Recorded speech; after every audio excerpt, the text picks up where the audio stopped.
प्यारे विद्यार्थियों, द्वितीय वर्ष हिंदी रीति काव्य सुमन का पहला पाठ जो है केशव दास, उनकी रचना रामचंद्रिका के कुछ अंश यहाँ लिए हुए हैं, उन्हें हम आज पढ़ेंगे। यहाँ जो 3 पद आपको पढ़ने हैं आज, गणेश वंदना, सरस्वती वंदना और श्री राम वंदना।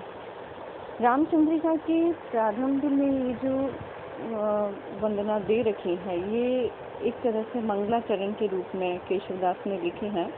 मंगलाचरण जब ये एक काव्य परंपरा है कि जब काव्य का प्रारंभ किया जाता है तब ईश्वर को याद किया जाता है, तो इसी की तर्ज पर केशवदास ने यहाँ गणेश जी, सरस्वती जी और श्री राम की वंदना को, श्री राम को याद करते हुए उनकी वंदना उन्होंने की है। केशवदास का परिचय मैं आपको पूर्व में दे चुकी हूँ। आज हम और इनका परिचय पढ़ लेते हैं। केशवदास जो है रीतिकालीन आचार्य कवि माने जाते हैं। इनका जन्म 1560 ईस्वी में हुआ था। ये एक अलंकारवादी आचार्य कहलाते हैं। अलंकारवादी इसलिए है कि ये अलंकारहीन कविता को सुंदर नहीं मानते हैं। इनकी अधिकांश कविता जो है, काव्य रचनाएं जो हैं, वो अलंकार के ऊपर ही है। रसिक प्रिया, कवि प्रिया, छंदमाला जैसी जो रचनाएं हैं, वो उनमें अलंकारों का विवेचन दिया है। इनकी अन्य भी रचनाएं हैं, वीर सिंह देव चरित्र, रतन बावली, जहांगीर जस चंद्रिका, विज्ञान गीता, और आज जो हम पढ़ेंगे वो रामचंद्रिका के कुछ छंद हैं।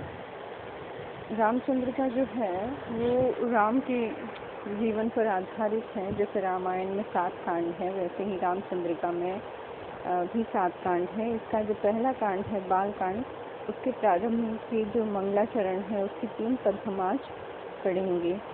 सबसे पहले गणेश वंदना में एक पंक्ति पढ़ती जाऊंगी और इसका अर्थ आपके सामने प्रस्तुत करूंगी। बालक मृणालिनी जो तोरी डारे सब काल, कठिन कराल क्यों अकाल देख दुख को।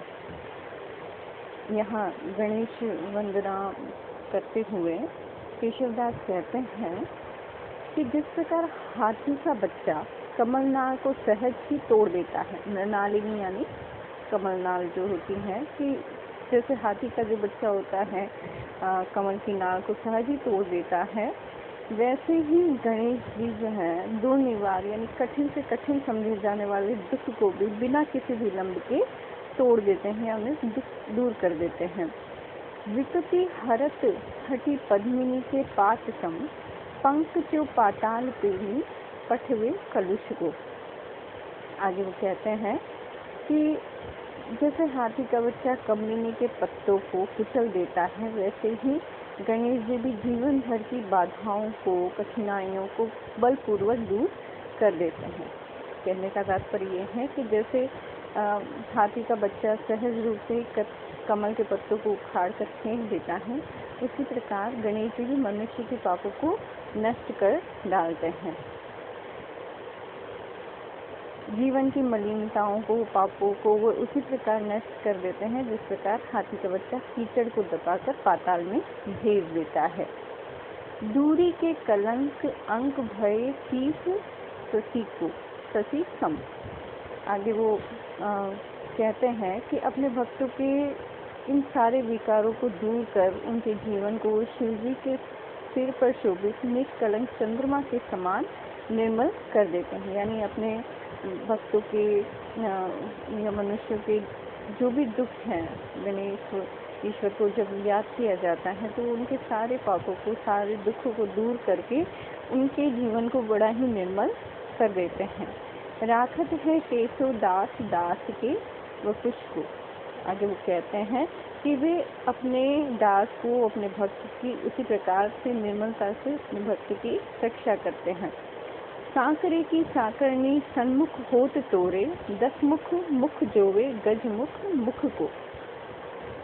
वे कहते हैं कि गणेश जी की साकरे की साकरनी, कि जब व्यक्ति संकटग्रस्त होकर उनकी तरफ देखता है तो वो पल भर में ही उसके सारे संकट को, उसकी जंजीरों को तोड़ देते हैं, यानी उसे संकट से मुक्त कर देते हैं। 10 मुख मुख जोड़े गजमुख मुख को, यानी 10 मुख धारण करने वाले त्रिदेव, यानी ब्रह्मा के 4 मुख, विष्णु 1 मुख और महेश 5 मुख, यानी कुल मिलाकर 10 मुख, यानी 10 मुख वाले ये त्रिदेव भी हाथी जैसा मुख धारण करने वाले गणेश जी की ओर ही देखा करते हैं। यानी संसार में समस्त कठिनाइयों का जब हरण करना होता है तो त्रिदेव जी गणेश जी की ओर देखा करते हैं। तो इस प्रकार इस पूरे छंद में गणेश जी की उदारता और उनकी भक्त वत्सलता का वर्णन हुआ है।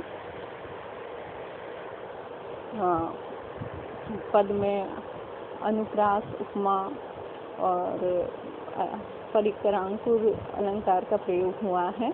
मनहरण कवित्व छंद का प्रयोग हुआ है। आप देख सकते हैं कि प्रत्येक एक पंक्ति में 30 वर्ण हैं इनके। तो इस प्रकार इसमें मनहरण कवित्व है। ब्रज भाषा का प्रयोग हुआ है। ब्रज भाषा रीतिकाल की काव्य भाषा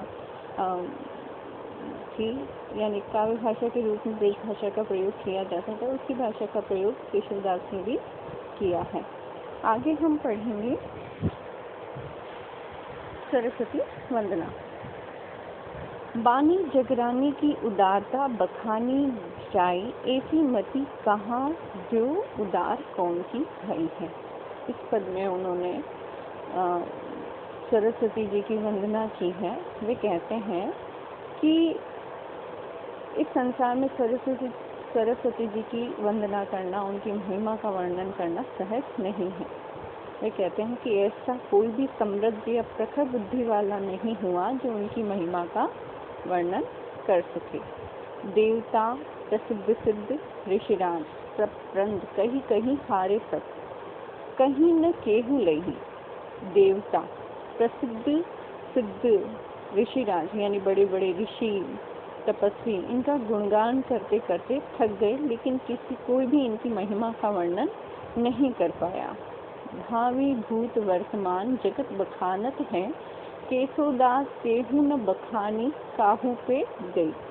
यानी इनकी महिमा का वर्णन करते करते कई बीते हुए काल में भी लोग इनकी प्रशस्ति गाते थे। वर्तमान में भी धरती के मानव इनकी प्रशस्ति गाते हैं, महिमा का वर्णन करते हैं और भविष्य में भी करते रहेंगे। फिर भी अभी तक इनका जो संपूर्ण वर्णन है वो नहीं हो सका है। वर्णे प्रति 4 मुख, पूत वर्णे 5 मुख, नाती वर्णे 6 मुख, तदपि नई है। केशवदास आगे कहते हैं कि इनके पति अर्थात ब्रह्मा ने अपने 4 मुखों से, इनके पुत्र अर्थात शिवजी ने अपने 5 मुखों से तथा इनके नाती अर्थात पोते अर्थात कार्तिकेय ने अपने 6 मुखों से इनकी महिमा का वर्णन किया है। लेकिन फिर भी इनकी महिमा नित्य नवीन लगती है। अर्थात वाणी की देवी सरस्वती की महिमा जो है वो वर्णनातीत है, कोई इनका वर्णन नहीं कर पाया। तो इस पूरे पद में उन्होंने सरस्वती जी की अनिर्वचनीयता पर बल दिया है। वाणी और बुद्धि की अधिष्ठात्री देवी होने के कारण ये जो अभिव्यक्ति है ये उचित लगती है। लेकिन इस पद में एक दोष भी है। उन्होंने सरस्वती के पति ब्रह्मा जी और पुत्र शिव बताए हैं, जो मान्यता के विरुद्ध है, पौराणिक आस्था के विपरीत है। इसलिए इसमें विरुद्ध मतिकृत या फिर विद्या विरुद्ध नामक दोष हम कह सकते हैं। इसमें भी मनहरण कवित्व का प्रयोग हुआ है। आगे हम पढ़ेंगे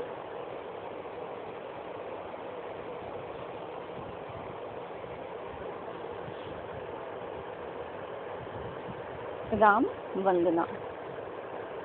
पूर्ण पुराण अरु पुरुष पुराण करी, पूर्ण बतावे न बतावे उक्ति को।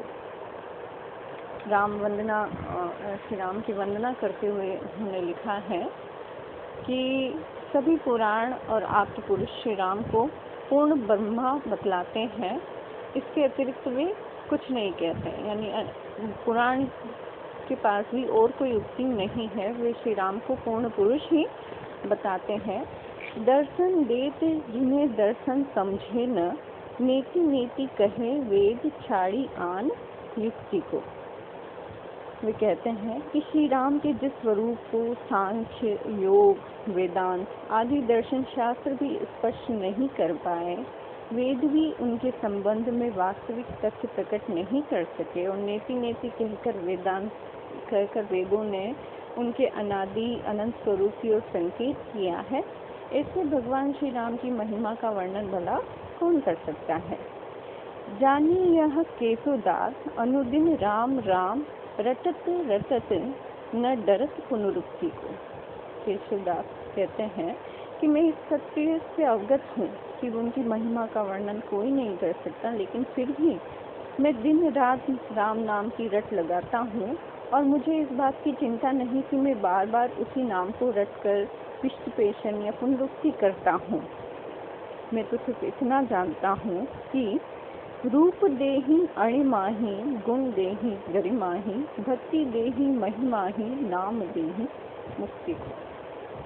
वे कहते हैं कि मैं तो सिर्फ इतना जानता हूँ कि भगवान श्री राम के स्वरूप का चिंतन अणिमा आदि सिद्धियों को प्रदान करने वाला है, उनके गुणों का बखान गरिमा नामक सिद्धि को प्रदान करने वाला है, तथा उनकी भक्ति महिमा नामक सिद्धि देती है, और उनके नाम का स्मरण एवं कीर्तन करने से सभी सांसारिक बंधनों से मुक्ति मिल जाती है। तो इस प्रकार इस पद में मंगलाचरण के रूप में केशवदास ने राम की वंदना की है।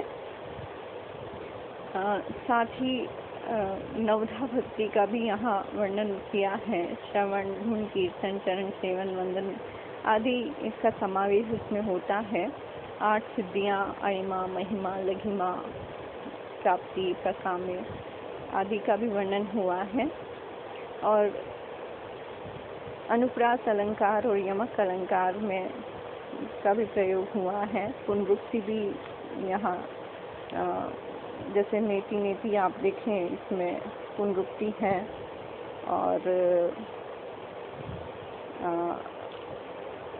यानी पुनरुक्ति प्रकाश अलंकार का प्रयोग इसमें हुआ है। तो केशवदास के ये जो तीनों पद हमने आज पढ़े हैं, ये मंगलाचरण के रूप में रामचंद्रिका में लिखे गए हैं। ईश्वर को याद करते हुए उन्होंने तीनों पद लिखे हैं। शेष जो है अंगद रावण संवाद, वो हम आगे पढ़ेंगे।